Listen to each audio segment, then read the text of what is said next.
মানুষ আল্লাহর সৃষ্টি, এই মানুষকে দেখভাল করার দায়িত্ব কার? পিতামাতা শিক্ষকের, তাই না? সেই পিতামাতা এবং শিক্ষক আজকে একাত্রিত আমরা হয়েছি, এটা একটা মহামিলন। আল্লাহ তাআলা সৃষ্টিকে কিভাবে সুন্দরভাবে গড়ে তোলা যায় তার একটা মহান লক্ষ্যে আমরা একত্রিত হয়েছি। একটা গাছকে পরিচর্যা করতে গেলে আমরা পানি দেই, প্রত্যেকদিন নিড়ানি দেই, যাতে তাকে কেউ আক্রমণ না করে, কোনো শত্রু কীট পতঙ্গ, তারপর ছাগল তাকে না খায়, আমরা কিন্তু একটা বেড়াও দিই। আমরা শিক্ষক এবং অভিভাবক কিন্তু আমরা সে ছাত্ররা কিন্তু বেড়া হিসাবে কাজ করতে হবে আমাদেরকে উভয়কেই। তাছাড়া কিন্তু এই চারাটা ভালোভাবে বড় হতে পারবে না। সমাজে আমাদের এখন সবচেয়ে বড় সমস্যা কিন্তু মাদক সমস্যা, তাই না? আজকে ছোট ছোট বাচ্চারাও কিন্তু বিভিন্ন পাল্লায় পড়ে মাদকের প্রথমত সিগারেটে আসক্ত হচ্ছে, তাই না?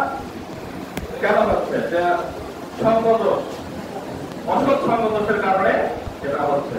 এই জন্য আমাদের যদি পরিবার থেকে এরকম একটা শাসন থাকে তাহলে আমরা সেই বিষয়গুলো আসবো। এখন যে আমাদের সমাজটা কেমন ভালো নষ্ট হয়ে যাচ্ছে খুবই সংক্ষেপে, অনেক বেশি আলোচনা করার প্রয়োজন নেই। আপনারা আমাদের আলোচনায় আসবো, আপনারা অনেক বিজ্ঞ এবং অনেক আপনারা এগুলোকে চর্চা করেন। যেহেতু সরকার আছে, অবশ্যই একজন শিক্ষকের থেকে কম নয় একজন অভিভাবক, অনেক সে গুণান্বিত। সেও একজন স্টুডেন্ট ছিল, সেও একজন শিক্ষক ছিল, এরকমই সন্তান এখানে প্রতিপালিত হচ্ছে। সেই স্কুলটা তো জানেন 1982 সালে প্রতিষ্ঠিত হয়েছে মরহুম মনসুর আব্বাস খান সাহেব। একটা আমাদের এই অঞ্চলে আলো যেন ছড়ায়, এখান থেকে যেন ভালো নেতৃত্ব বের হয়ে আসে। একটা স্টুডেন্টের একটা নেতৃত্ব, তাই না? একটা স্টুডেন্ট একটা ডিসি হবে, এটা কি নেতৃত্ব হয়? একজন ডিসি যদি সৎ হয়, এই জেলায় আপনি অন্যায় করতে পারবো বলেন? সে যদি সৎ হয় এবং সাহসী হয় এবং দক্ষ হয়, সে জেলার কোন অন্যায় হতে পারে বলে আমি মনে করি। তার কারণ আমাদের এই যে নেতৃত্ব, আজকে আমাদের একটা সৈনিক যদি সৎ হয়, একজন শিক্ষক সৎ হয়, এখান থেকে এই নেতৃত্ব বের হয়, এই ছাত্রদের কাছ থেকে। সেই নেতৃত্বের অভিভাবক হচ্ছে আপনারা এবং আপনারা। আমি বলতে চাই যে অনেকে বলেছেন, প্রথমে কথা বলে নেন যে অনেক ভালো স্কুলে আছে আমরা এখানে কেন? আমি বলবো এই স্কুলটি প্রথমে সবচেয়ে ভালো ছিল। প্রথমে 82 সাল থেকে পর্যন্ত এই স্কুলটাই জয়পুরহাটের শ্রেষ্ঠ স্কুল ছিল। আমিও এই স্কুলের প্রথম ছাত্র, আমার পরিচয় ছিল না, কিন্তু আমি বললাম যে এই স্কুলের প্রথম স্টুডেন্ট আমি। 1982 সালে আমি ক্লাস 1-এর ছাত্র এই স্কুলে, এখান থেকে আমি এসএসসি পাস করি।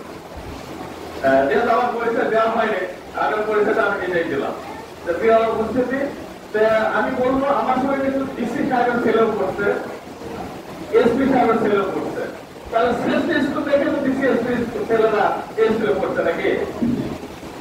আমি তাদের নামও মনে আছে, এসপি সাহেবের ছেলে না আব্দুল্লাহ ছিল। হ্যাঁ, সে সময় স্কুলের নাম ছিল মনিরুজ্জামান। সে অনেক ভালো মানুষ, তার সন্তানরা অনেক ভালো ছিল।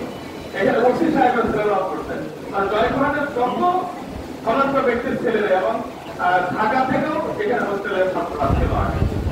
এই ইতিহাসগুলো এই জানালাম যে এটাও শ্রেষ্ঠ স্কুল ছিল। মাঝখানে হয়তো কারো কারণে এটা হতেই পারে, উত্থান পতন হতেই পারে, মানুষের উত্থান পতন হয়, সরকারের হয়, প্রতিষ্ঠানরা হতেই পারে। আমরা চাই যে আমাদের সে হারানো গৌরবকে আমরা যেন ফিরে আসতে পারি। সেটা কিন্তু এককভাবে হবে না, সকলেই মিলে যদি আমরা চাই যে আমাদের এলাকায় একটা প্রতিষ্ঠান দেওয়া আছে, যত বিল্ডিং আছে এটা কিন্তু একটা সরকারি টাকায় বিল্ডিং হয়, এই মাত্র সরকারি অনুদান শুরু হয় 15 লক্ষ টাকা এখন করা, যেটা ওই যে হোস্টেল এগুলো ঠিক মেরামত করা হবে, এরপর 3 লাখ, এই 18 লাখ টাকা এই কয়েকদিনে আমরা পাবো। এছাড়া এই স্কুল সরকারি কোনো অনুদান আসে না। হয়তো ওই মিনিস্টার কিনাটা করেছে তারা যারা ছিলেন বিরোধী, তাছাড়া এই বিল্ডিং সবই প্লাস্টিক যারা তারাই করেছেন আর কি, মরহুম আব্বাস খান সাহেবের নেতৃত্বে। ভাইরা ট্রান্স কোনোদিন বিরক্ত হয় না, এটা সরকার নিজস্ব জায়গায় কিনা ট্রান্স আইনের কোনোদিন বিরক্ত হবে না। হয়তো একটা সময় হারিয়ে গেছিল, কিন্তু আবার ফিরে পাবে, সে আইনগত ভাবে সে আবার ফিরে পাবে। ভাইরা ট্রান্স যদি কখনো বলে আমি এই চিকিৎসাটা আমি আর চালাতে পারতেছি না, তখন এটা বিরক্ত হবে। তার আগে ট্রান্স কোনোদিন বিরক্ত হবে না, যতই চেষ্টা করুন। জমির মালিক আপনি, হ্যাঁ, ওই নাম কি বিক্রি না করা পর্যন্ত না লিখে দেওয়া অবস্থাকে বলে তাহলে এই ক্লাসের কারিগরি হতে পারবে না যদি আমরা না লিখে দিই, যতই চেষ্টা করবেন। প্রিয় ভাইরা, তা আমরা বিধিবদ্ধ আইনের ভিতরে বিচারটা কথা বলতে চাই। আমি প্রথমে বলতে চাই আপনাকে না যে প্যারেন্টিং, আপনারা তো বলেন আপনারা হল প্যারেন্টিং, তাই না? এর সঙ্গে আমরা লিখিত কিছু ডকুমেন্ট আপনাদের কাছে দেখাতে চাই যে আমরা প্যারেন্টিংটা কি, হোয়াট ইজ প্যারেন্টিং। আমি শুধুমাত্র বাংলাটাই করি, সময় নষ্ট না করে। জন্ম মুহূর্ত থেকে সন্তানকে শারীরিক, মানসিক, সামাজিক, নৈতিক ও বুদ্ধিবৃত্তিক সহায়তা এবং যত্নের মাত্রায় পূর্ণবয়স্ক, যোগ্য, দায়িত্বশীল হিসাবে গড়ে তোলা।